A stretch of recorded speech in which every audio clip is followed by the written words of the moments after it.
Bapak Ibu Saudara-saudari sekalian, seperti yang telah di-broadcast bahwa malam ini topik yang akan disampaikan diberi tema memupuk spiritualitas dalam kehidupan duniawi.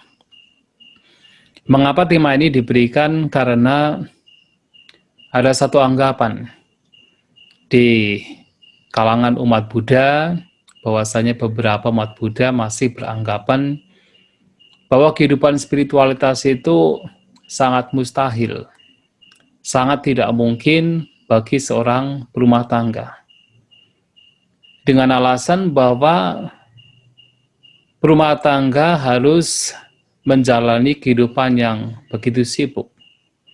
Sibuk dengan pekerjaan, sibuk dengan keluarga, sibuk dengan berbagai macam hal yang mana terkadang beberapa umat Buddha berpikir bahwa kehidupan spiritualitas itu tidak mungkin, mustahil, impossible bagi berumah tangga untuk bisa memperolehnya.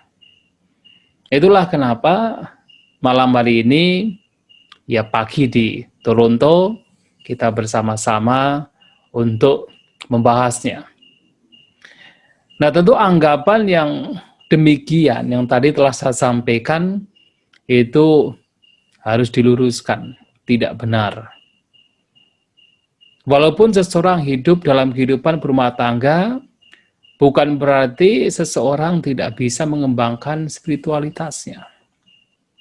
Memang, kehidupan sebagai seorang biku, sebagai seorang babacita, memiliki kesempatan yang lebih luas, kesempatan yang lebih terbuka untuk pengembangan spiritual.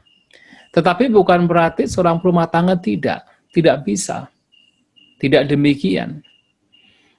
Kalau kita memperhatikan berbagai kasus yang terjadi pada zaman Sang Buddha, ternyata banyak berumah tangga walaupun mereka hidup memiliki pekerjaan sebagai seorang berumah tangga, memiliki anak istri, tetapi mereka masih bisa mengembangkan spiritualitas mereka. Sebagai contoh kita bisa melihat seperti seorang Dayaka yang terkenal pada zaman Sang Buddha, bahkan dikatakan Dayaka utama Sang Buddha, Dayaka utama Sangga pada zaman Sang Buddha, yaitu Anathapindika. Walaupun Anathapindika ini seorang berumah tangga, mempunyai istri, mempunyai anak, dan bahkan dia mempunyai pekerjaan yang sebenarnya tidak sedikit. Nah, dikatakan sebagai seorang seti, seorang jutawan.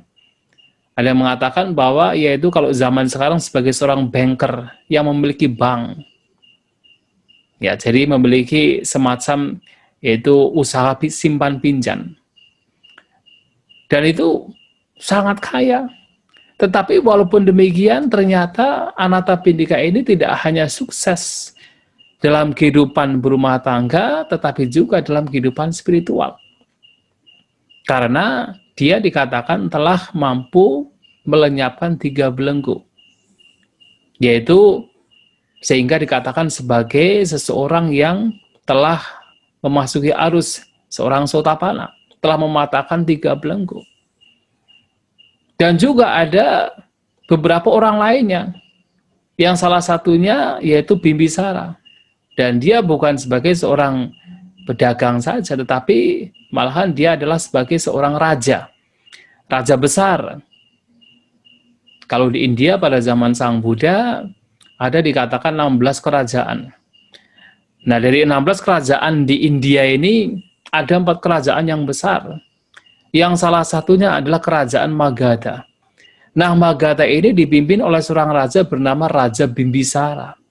Sebuah kerajaan yang besar, yang luas. Nah, walaupun Raja Bimbisara ini hidup sebagai seorang raja, harus memerintah daerah kekuasaan yang begitu luas, memerintah banyak orang, tetapi ternyata dia juga sukses dalam kehidupan spiritual. Dia juga dikatakan mencapai kesucian Sotapanna. Nah, dari kasus ini kita bisa melihat bahwa seorang berumah tangga sekalipun juga bisa mengembangkan spiritualitas mereka.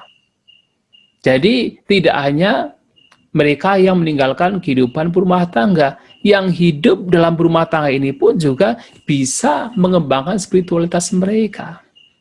Itulah kenapa Sang Buddha juga pernah memberikan sebuah perumpamaan bahwa ada 3 jenis orang. Yang pertama adalah seseorang yang tidak memiliki mata. Yang kedua, seseorang yang hanya memiliki 1 mata.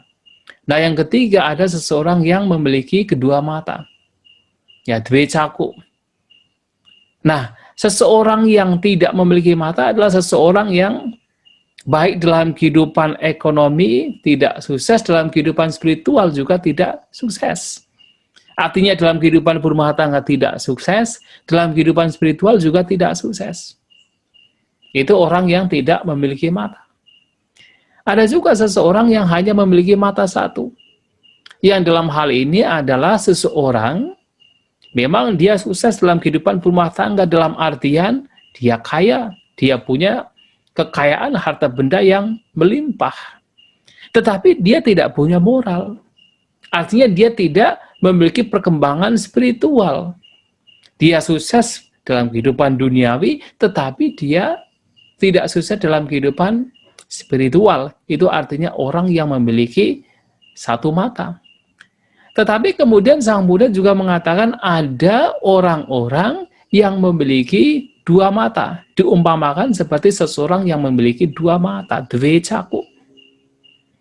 Adalah seseorang yang dia sukses, baik dalam kehidupan duniawi maupun dalam kehidupan spiritual. Nah, dalam kehidupan duniawi dia mempunyai kekayaan yang melimpah. Dan dalam kehidupan spiritual, setidaknya dia memiliki moral yang baik. Nah, di sini kita bisa melihat bahwa orang yang hidup dalam kehidupan duniawi berumah tangga juga bisa memperoleh perkembangan spiritual yang oleh Sang Buddha dikatakan sebagai dwe caku, seseorang yang memiliki 2 mata. Bukan sekedar mata fisik, tetapi dalam hal ini adalah sebagai perumpamaan. Orang yang sukses dalam kehidupan duniawi maupun dalam kehidupan spiritual. Mengapa seseorang walaupun hidup dalam kehidupan duniawi bisa juga mengembangkan spiritual? Karena inti dari apa yang diajarkan oleh Guru Agung kita Sang Buddha secara praktikal adalah bagaimana dalam kehidupan kita mengarahkan hidup kita untuk secara sederhana melakukan 3 hal. Yang pertama adalah tidak melakukan kejahatan. Apapun bentuk kejahatan, perbuatan yang merugikan baik diri sendiri maupun orang lain ataupun makhluk lain, jangan lakukan. Sabbapa pasa akaranang. Yang kedua, lakukan banyak kebajikan. Apapun hal yang baik yang bermanfaat bagi diri sendiri dan juga makhluk lain, lakukan. Yang ketiga, kembangkan batin, bersihkan batin dari kotorannya. Jadi sabbapa pasakaranang kusalasu pasampada satcita paryodapanang. Satcita paryodapanang, membersihkan batin sendiri.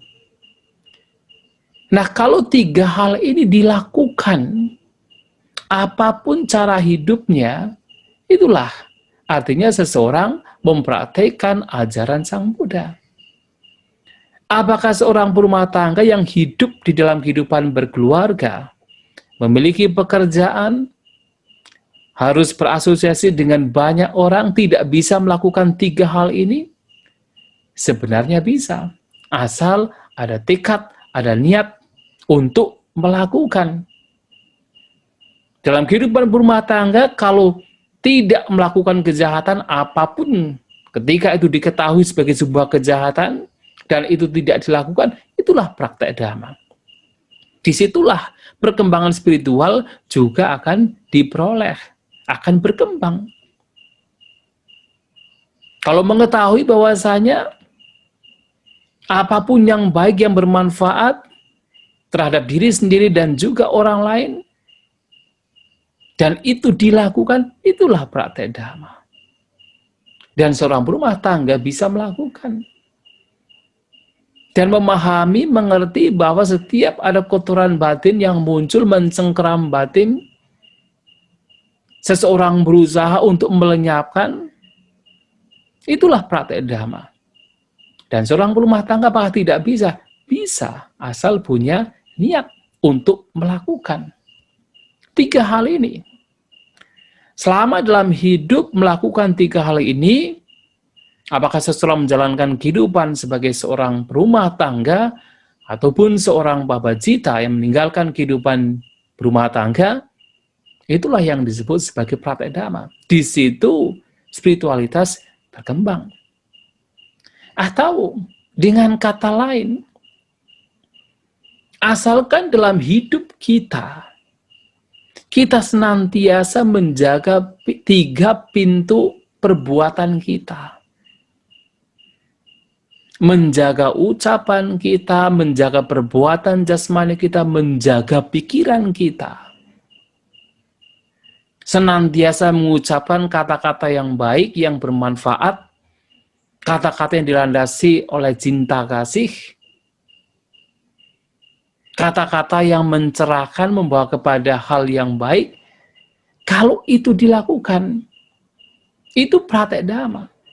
Sementara kata-kata yang menyakitkan, kata-kata yang didasari oleh kebencian, oleh keserakahan, oleh kotoran batin, dihindari untuk tidak dilakukan.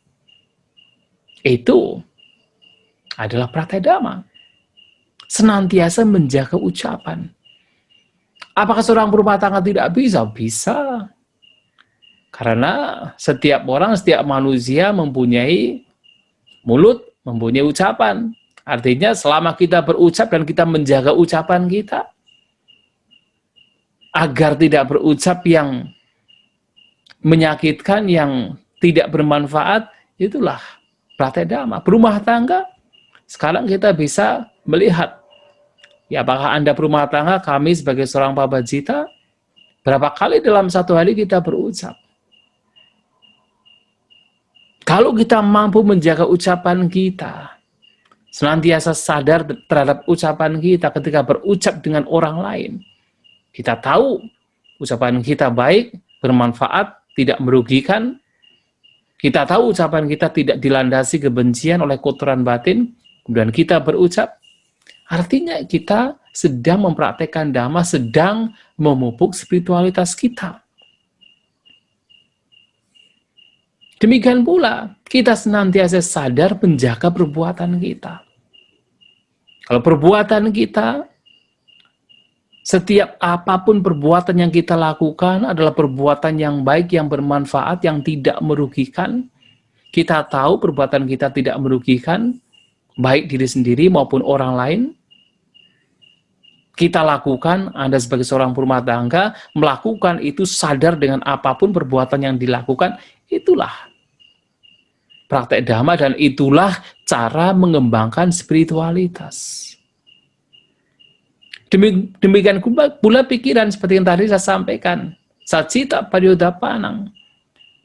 Senantiasa menjaga pikiran agar kotoran batin yang sudah ada dalam pikiran diupayakan untuk dilenyapkan, yang belum ada diupayakan untuk dicegah agar tidak muncul. Hal-hal yang baik yang sudah muncul diupayakan untuk berkembang, yang belum muncul dimunculkan. Kalau kita senantiasa sadar, Bapak Ibu Saudara-saudara sekalian, senantiasa sadar dengan hal tersebut, menjaga batin, menjaga pikiran, itu adalah cara bagaimana seseorang mengembangkan batinnya, mengembangkan spiritualitasnya. Dan itu sangat memungkinkan bagi seorang berumah tangga. Oleh sebab itu, intinya adalah, walaupun Anda sebagai seorang berumah tangga hidup dalam kehidupan duniawi, selagi apapun yang dilakukan adalah hal-hal yang baik, yang bermanfaat, yang tidak merugikan, apalagi hal-hal yang nantinya membawa kepada pencerahan, itu adalah praktek dhamma itu adalah bagaimana seseorang mengembangkan spiritualitas. Nah, dalam kehidupan berumah tangga, tentu Bapak Ibu berhubungan dengan anak, dengan istri, dengan orang tua, dengan tidak hanya keluarga tetapi tetangga. Kalau dalam hubungan ini Anda senantiasa menjaga ucapan, perbuatan, pikiran agar tidak melakukan hal-hal yang merugikan, itu di situ, walaupun dalam kehidupan duniawi di situ ada perkembangan spiritual. Itulah kenapa, sebagai satu contoh, dalam kehidupan berumah tangga antar suami dan istri, sesuai dengan apa yang disabdakan oleh Sang Buddha, bahwasanya tidak hanya sekedar orang itu bersuami, orang itu beristri, hanya sekedar untuk apa? Kepuasan indrawi. Bukan sekedar untuk senang-senang. Tetapi bagaimana, walaupun dalam kehidupan berkeluarga antara suami dan istri, seseorang harus beristri, seseorang harus bersuami, setidaknya adalah bagaimana suami dan istri ini juga menyokong satu sama lain di dalam hal-hal yang baik, yang bermanfaat, yang nantinya berguna bagi pengembangan spiritual.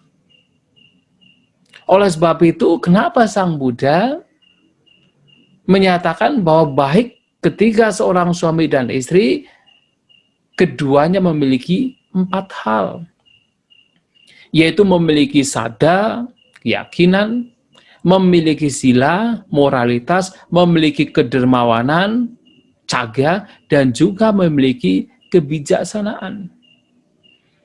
Kalau antar suami dan istri dalam kehidupannya selalu menjaga, mengembangkan, menyokong satu sama lain agar memiliki 4 hal ini, bukankah walaupun dalam hidup berumah tangga, perkembangan spiritual juga bisa diharapkan, bisa diperoleh. Artinya adalah hidup berumah tangga sebagai suami dan istri tidak hanya sekedar bersenang-senang, tetapi bagaimana keduanya saling menyokong untuk memiliki keyakinan, memiliki sada. Apalagi kalau sudah beragama Buddha, memiliki sada keyakinan terhadap Sang Buddha, Dhamma, dan Sangha. Atau dengan kata lain memiliki keyakinan terhadap hal-hal yang baik, terhadap hal-hal yang bermanfaat. Satu contohnya adalah punya keyakinan terhadap hukum karma, hukum perbuatan. Bahwa setiap perbuatan pasti memberikan buah, memberikan akibat. Yang baik memberikan kebahagiaan, yang buruk memberikan penderitaan. Nah, kalau antara suami dan istri memiliki keyakinan demikian, saling memberitahu berkaitan dengan keyakinan yang baik ini, bukankah walaupun hidup berumah tangga, bersuami beristri, tetapi justru bisa menjadikan suami atau istri sebagai teman-teman di dalam perjuangan mengembangkan spiritual.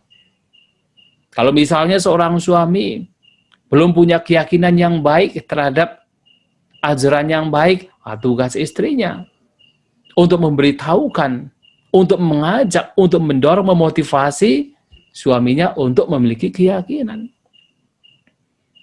Demikian pula sebaliknya, kalau istri ternyata belum punya keyakinan yang baik, tidak percaya dengan hukum karma, hanya percaya bahwa hidup itu hanya sekali misalnya.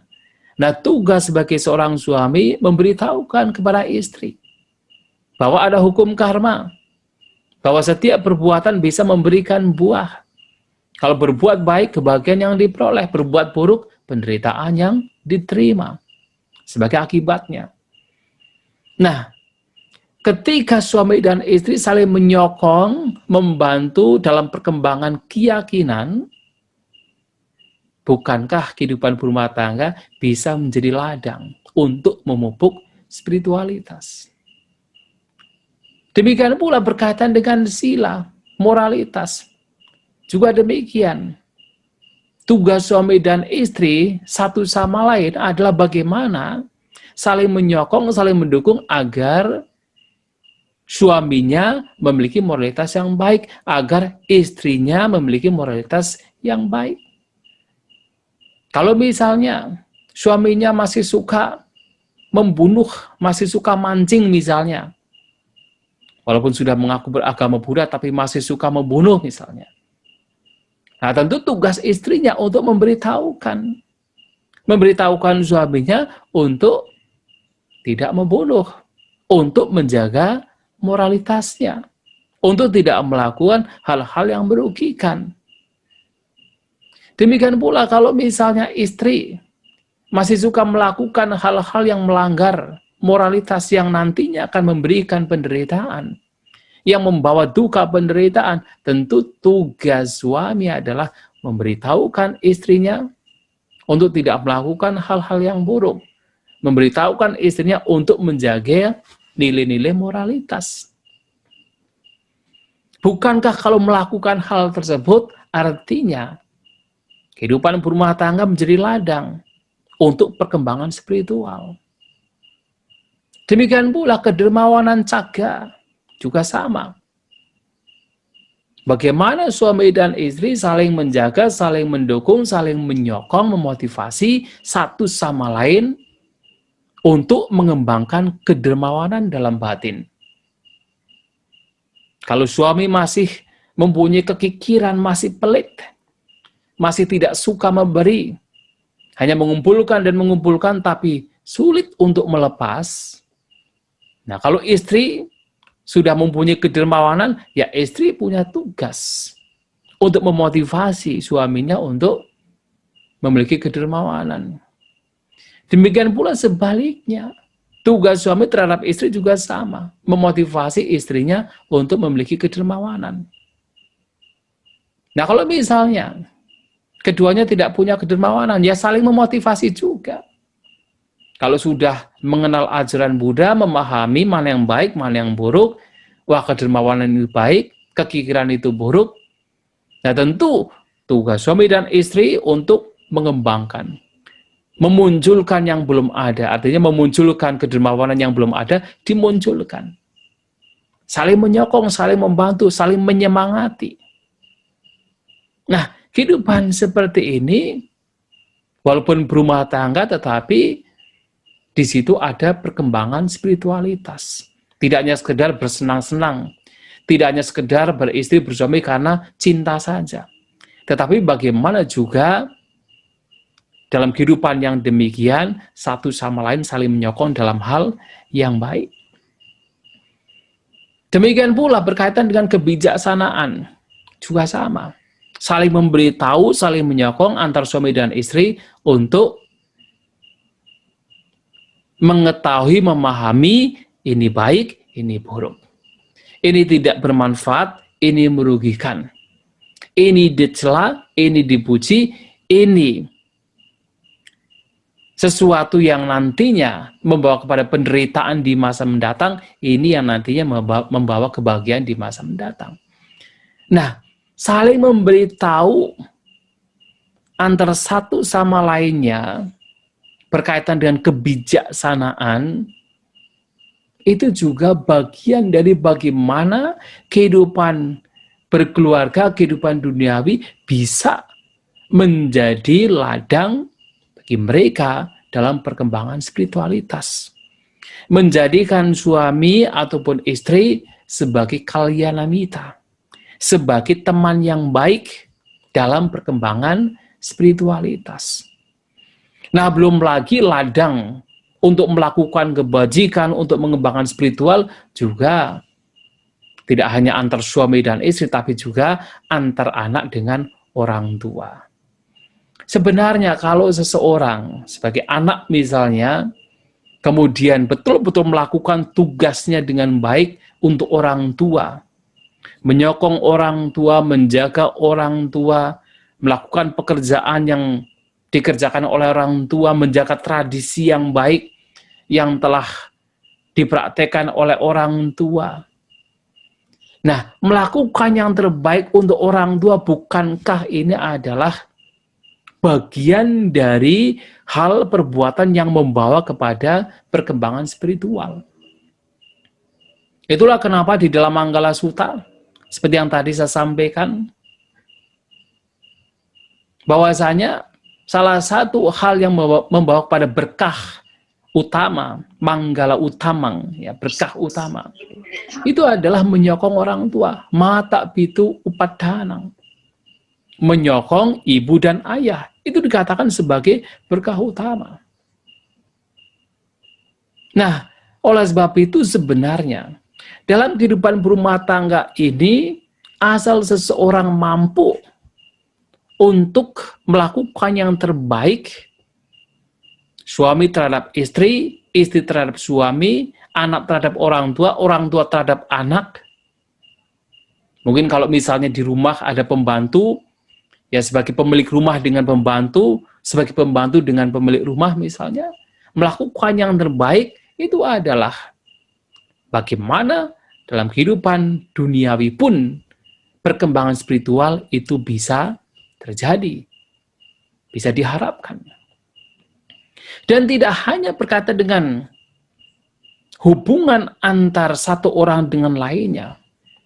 Bahkan ketika berbicara tentang ekonomi, berbicara tentang kekayaan, itu juga sama. Bagaimana kekayaan yang sifatnya adalah duniawi, kalau itu digunakan, bahkan dicari, digunakan dengan cara yang baik, sesuai dengan dhamma, itu juga membantu seseorang dalam kehidupan spiritual. Artinya seseorang, yaitu ketika ingin mencari kekayaan dengan cara yang baik, yang tidak melanggar nilai-nilai moralitas. Nah, bukankah ketika mencari kekayaan, mencari cara penghidupan dengan cara yang benar, yang tidak melanggar nilai-nilai moralitas, itu adalah salah satu bagian dari jalan mulia berunsur 8. Sama ajiwa. Yang mana jalan mulia berunsur 8 ini adalah jalan yang membawa kepada pencerahan. Artinya kalau seseorang dalam melakukan pekerjaan, mencari pekerjaan, dan dia tahu, dia sadar persis bahwa pekerjaan yang dilakukan dalam mencari cara untuk menghidupi diri sendiri, menghidupi keluarga, adalah cara yang baik, yang tidak merugikan, dan itu juga bagian dari sama jiwa, penghidupan yang benar. Itu adalah salah satu cara yang nantinya juga menjadi faktor bagian dari jalan yang membawa kepada pencerahan. Nah, kemudian setelah mendapatkan pekerjaan, mendapatkan uang, ya, seseorang kemudian menggunakan dengan cara yang benar. Dia tidak hanya menggunakan untuk diri sendiri saja, tetapi juga menggunakannya untuk orang lain. Jadi kalau Sang Buddha mengatakan, kalau seorang berumah tangga telah mempunyai kekayaan yang diperoleh dengan cara yang benar, melalui usaha dan keringat sendiri, maka pertama, seseorang yang patut untuk menikmati adalah diri sendiri. Atanang suketi pineti. Memberikan kebahagiaan, memberikan kepuasan untuk diri sendiri. Tetapi tentu tidak hanya untuk diri sendiri, tetapi juga untuk orang lain. Untuk siapa? Mata pitunang suketi pineti. Memberikan kebahagiaan, kepuasan untuk orang tua, ibu dan ayah. Seperti tadi disampaikan, menyokong orang tua. Puta darasa suketi pineti, memberikan kebahagiaan, kepuasan untuk anak dan istri, dan lain-lain. Artinya, kalau seseorang menggunakan kekayaan, tidak hanya untuk diri sendiri, tapi juga untuk orang lain, orang demikian adalah seseorang yang sebenarnya sedang mengembangkan batinnya, mengembangkan spiritualitasnya. Apalagi kalau seseorang telah memahami ajaran Sang Buddha.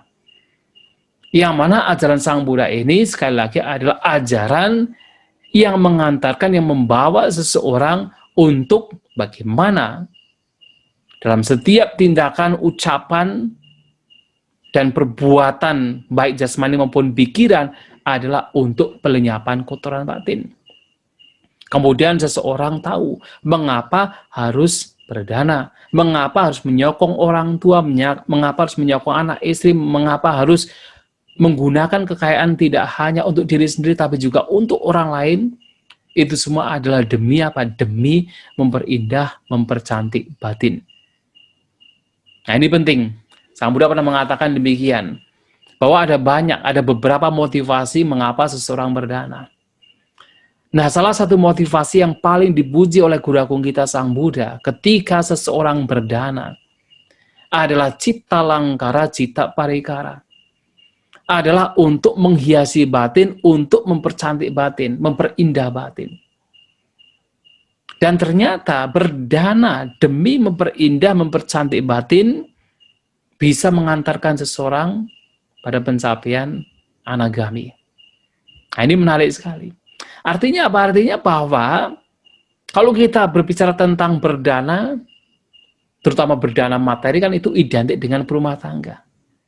Walaupun kami para biku juga bisa juga berdana materi.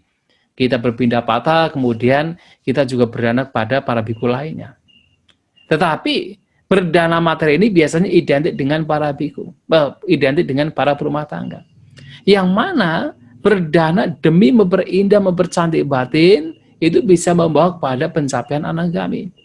Artinya berdana itu tidak hanya sekedar, supaya nanti saya terlahir di alam surga, supaya nanti saya terkenal, kelihatan, wah saya itu dermawan, tidak. Tetapi adalah demi melenyapkan kekikiran, demi melenyapkan keserakahan, demi melenyapkan kebencian, demi melenyapkan delusi. Loh, kok bisa?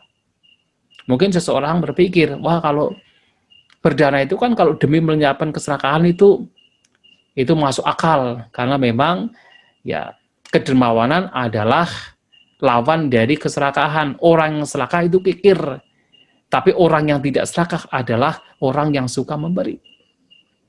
Lantas bagaimana dengan berdana demi melenyapkan kebencian?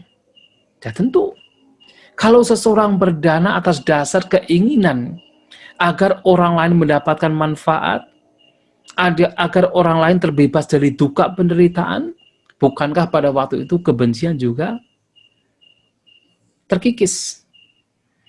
Kemudian seseorang berdana dengan memahami, dengan berdana ini, batin semakin berkembang, batin semakin terbebas dari keserakahan, kebencian, bukankah itu adalah pengembangan kebijaksanaan yang merupakan lawan dari moha, kebodohan. Moha itu dari kata mulhati, bingung. Jadi orang yang bodoh adalah orang yang bingung, orang yang tidak tahu mana yang baik, mana yang buruk. Nah, kalau seseorang berdana memahami bahwa berdana itu baik, membawa kepada sedikit demi sedikit lenyapnya keserakahan maupun kebencian, itu adalah berdana dengan kebijaksanaan. Berdana dengan apa? Amoha, bukan karena kebodohan. Sehingga di sini berdana untuk memperindah, mempercantik batin adalah berdana yang demi tujuan mengikis, melenyapkan loba, dosa, dan moha. Dan apakah itu tidak bisa dilakukan seorang berumah tangga? Sangat bisa. Apalagi umat Buddha yang memang sudah terbiasa berdana. Kemudian diarahkan setiap kali berdana melihat ke dalam batin, melihat, ternyata ketika berdana memang kedermawanan semakin bertambah, keserakahan juga semakin berkurang. Ketika berdana juga kebencian juga tidak ada, yang ada adalah cinta kasih. Yang ada adalah keinginan untuk memberikan manfaat, kesejahteraan, kebahagiaan bagi orang lain yang menerima persembahan dana dari Bapak Ibu. Nah, artinya berdana dengan memahami demikian adalah berdana untuk memperindah, mempercantik batin. Dan ini bisa dilakukan oleh seorang berumah tangga. Nah, sehingga di sini kehidupan duniawi yang tidak bisa terpisah dari ekonomi, tidak terpisah dari kekayaan, ternyata apabila digunakan dengan cara yang benar, cara yang baik sesuai dengan Dhamma, ini juga bisa menjadi ladang bagi orang tersebut dalam memupuk, mengembangkan spiritualitas. Apalagi kalau kita berbicara tentang meditasi, yang dengan istilah lain adalah Citta Bhavana. Yang mana dalam Citta Bhavana di sini meditasi sebenarnya bisa dilakukan oleh siapapun. Bagaimana bisa? Karena dalam meditasi Citta Bhavana ini sebenarnya kan intinya bagaimana dalam setiap perbuatan kita, ucapan kita, dalam setiap apapun yang kita lakukan, termasuk kita mengalami pengalaman-pengalaman menggunakan indera kita, kita senantiasa menjaga pikiran kita. Melihat objek, bagaimana kita menjaga pikiran kita agar tidak terseret oleh kotoran batin, oleh keserakahan, oleh kebencian. Mendengar suara, kita melihat gejolak pikiran kita, agar tidak terseret oleh pikiran-pikiran yang buruk ketika mendengarkan suara, oleh kebencian. Misalnya kita mendengarkan suara yang kasar, yang tidak baik, suara celaan, kebencian muncul, dan pada waktu itu kita mampu untuk menyadarinya, melenyapkannya. Itulah yang disebut sebagai meditasi, yang mana berumah tangga pun juga bisa melakukan. Ya, dalam kehidupan kita, dalam satu hari, kita senantiasa menggunakan indera-indera kita, 6 indera kita. Maka indera kita itu sering dikatakan sebagai sota, arus. Arus itu seperti tidak pernah berakhir, terus mengalir. Nah, dalam arus ini, arus pengalaman indera ini, berapa banyak kotoran batin yang sebenarnya sudah muncul. Nah, kalau Anda sebagai seorang berumah tangga pun juga mampu melakukan, ya, kita melakukan, artinya kita senantiasa berusaha untuk sadar, waspada terhadap indera, pengalaman indera kita, dan sehingga kita tidak terseret oleh pikiran-pikiran negatif. Ketika pengalaman indera ini terjadi, kita sadar, kita tidak terseret oleh kotoran batin yang muncul. Disitulah yang disebut sebagai meditasi pengembangan batin Citta Bhavana. Dan ini pun juga sebenarnya bisa dilakukan oleh siapa saja, siapapun, termasuk seorang berumah tangga. Oleh sebab itu, Bapak Ibu Saudara-saudari sekalian, walaupun seseorang hidup dalam kehidupan duniawi, sekali lagi bukan berarti tidak bisa mengembangkan spiritualitas, tidak bisa memupuk spiritualitas, asalkan setiap perbuatan yang dilakukan senantiasa diketahui, dipahami sebagai perbuatan yang baik, yang tidak merugikan, yang bermanfaat bagi diri sendiri dan juga orang lain. Asalkan setiap perbuatan yang dilakukan itu tidak dilandasi oleh apakah keserakahan, kebencian, ataupun kebodohan. Artinya, apapun kehidupan yang kita jalani, kita menjalani kehidupan kita sesuai dengan Dhamma. Yang mana dengan cara demikian, spiritualitas kita bisa dikembangkan. Perkembangan spiritualitas kita bisa diharapkan. Dan itulah yang seharusnya mesti kita lakukan, termasuk Anda sebagai seorang berumah tangga, yang seharusnya juga untuk melakukannya. Walaupun hidup dalam kehidupan duniawi, perkembangan spiritualitas bukan berarti sesuatu yang mustahil. Tetap masih bisa dilakukan, tetap masih bisa dikembangkan. Demikian Bapak Ibu Saudara-saudari sekalian, malam hari ini yang ingin saya sampaikan, semoga bisa dipahami, semoga kita semua bisa maju dalam Dhamma, Sabbe Satta Bhavantu Sukhitata, semoga semua makhluk berbahagia.